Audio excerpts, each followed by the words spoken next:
These are book notes for This is Marketing by Seth Godin. It's a good book about marketing and how marketing applies today, how it might be different from what you generally think about with marketing and ads from the past few years. The internet continues to change marketing, and it has good lessons for how to approach marketing in whatever you're creating. On my first day of physics in college, we were given the syllabus. I learned about bell curves and standard deviations. Tried to really understand it and how to get a good grade in this class. And this curve didn't really matter. I bombed it, barely passed, but I did pass. Anyway, it was good to see in this book the standard deviation curve and how it can apply in ways that aren't just to figure out how much I'm failing. In This is Marketing, Seth talks about using this curve and focusing on a small percentage. So in the middle of the curve is the average. This is where most people will fall. If you're marketing towards that, trying to market something, trying to create something that's going to be for everybody, in a lot of cases that will be very difficult because those people are not really going. Most people on average don't want to change what they're doing. So you want to focus on the left side of this curve where people are ready to change, willing to change. They like new things. You can convince them to change, and marketing should go towards that. Once you figure out who that is, then you can ignore the rest. Or, yeah, just don't waste energy. A big part of knowing who that is really believing and understanding just how small that can be. If you're trying to aim for 100% of people in the world, of course, that's too many people. You won't. If you try to make something for everyone, you're making something for nobody. If you're aiming for 1%, this is, of course, like pretty extreme. But then you're talking about 70 million to 80 million people from 7 or 8 billion people. It's important to remember even the most famous people in the world are only known by small percentages of the world, even counting people with access to the internet, access to the things that you're creating. You don't need that high of a percentage. You don't need to. There's going to be a big enough audience for what you want to make. Something that I enjoyed was Seth's appearance on Tim Ferriss. Well, something from that appearance. He says that Tim Ferriss has one of the most popular podcasts in the world, but day to day, thinking about all the people that you walk by or see, like walking through the city or just going about your day, probably 99 out of 100 people don't know who Tim Ferriss is, and he's wildly successful. And the same goes for Seth. Most people probably haven't heard of him. Most people will probably not hear about what you're making. It's important to focus on the 1% of people who do.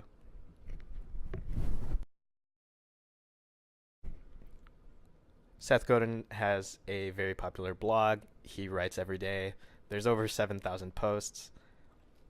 Still, his site won't appear on the first page if you search for blog. That's okay with him. He would rather you are searching for him directly. If you can find, he is the first result if you just search for Seth. That's more important to him because that means that he's built up trust, built up a relationship, and built up recognition by showing up every day over time to the point that people seek him out specifically. And he says that that's what you should aim for, is building that kind of thing up instead of just focusing on SEO.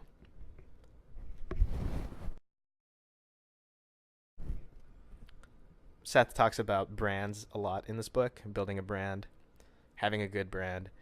A brand is not just the logo, but the logo can be an important thing. I liked his point in the book where he talks about logos that will come to mind. So if you think of 5 logos, they're probably, the first 5 will be for brands that you have good feelings about. So I tried this exercise looking at the brands that I had around me.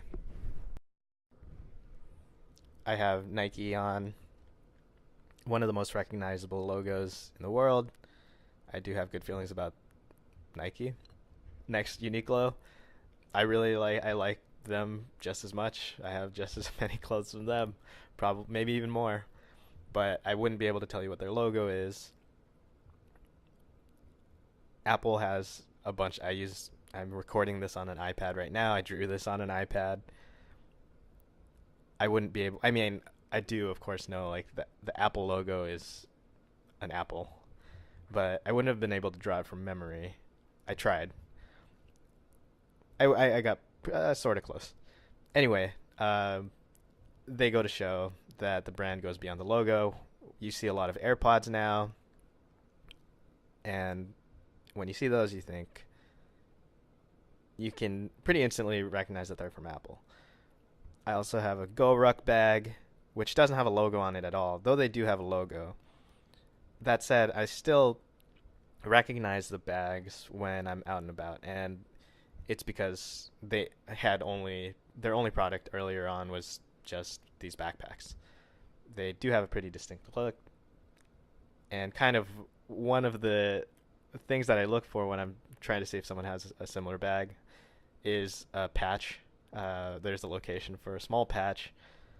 A lot of people don't actually have the patch on, so it's just this Velcro square, which is not the logo, but is like this symbol.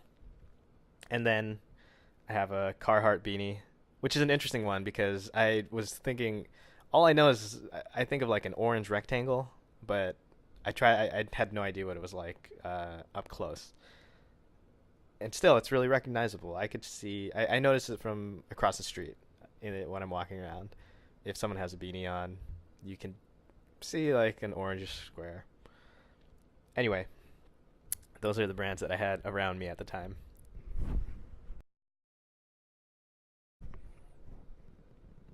Seth talks about having free things that everyone can access that creates a platform. From there, you can sell to a smaller percentage of those people the premium experience, the fully expressed version of your idea. The example he gives, or he gives a lot of them, but uh, the example that he starts with is a chef on TV sharing recipes.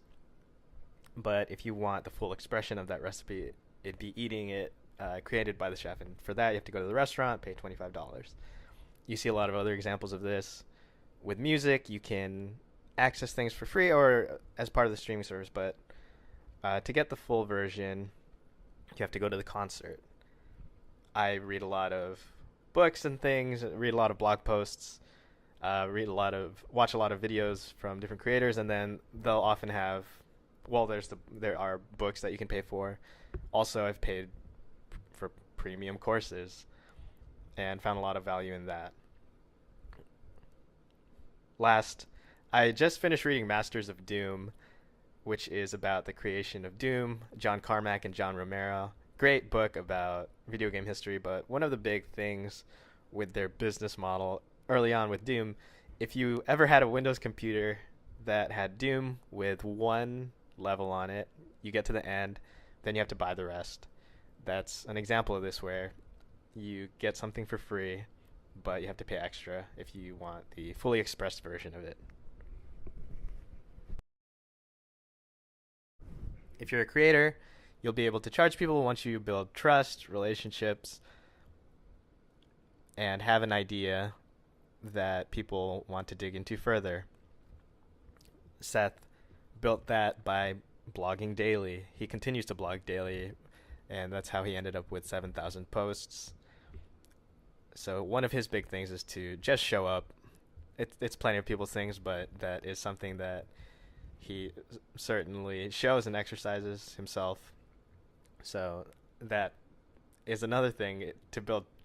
I believe in that message because I've seen him doing it. You can't get to 7,000 posts by writing 1,000 posts over the course of a week. You have to do one post a day over the course of years.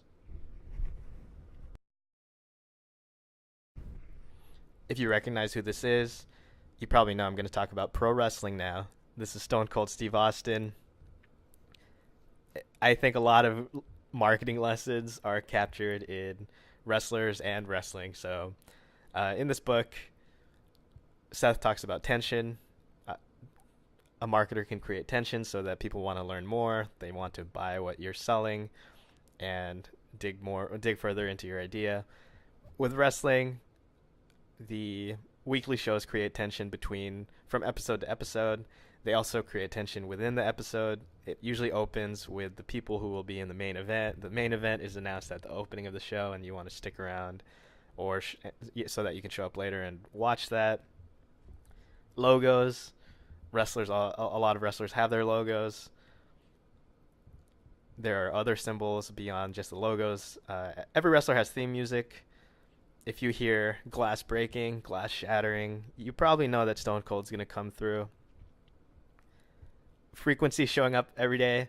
Wrestlers have grueling schedules. They show up week to week on TV, but then between that, they're traveling and doing house shows. This is how they build up the reputation, the fan base, and it's how Steve Austin can eventually sell millions of Austin 316 shirts. And then going back to the idea of having free, widely available things and then paying, you can watch. Back in the 90s, you'd be able to watch Stone Cold week to week. But if you want to see him challenge for a title or defend his title in a real title match, you'd have to pay for a pay-per-view, unless it was a very good episode of Raw. Thanks for checking that out. Check out Seth's book, This is Marketing. Great book about marketing. So if you're applies to any, it's not just for big businesses. If you're creating anything and you want to spread the word, which you probably do, then check this book out. And hit subscribe if you liked it, or just thumbs up. That's a smaller ask. Thanks a lot.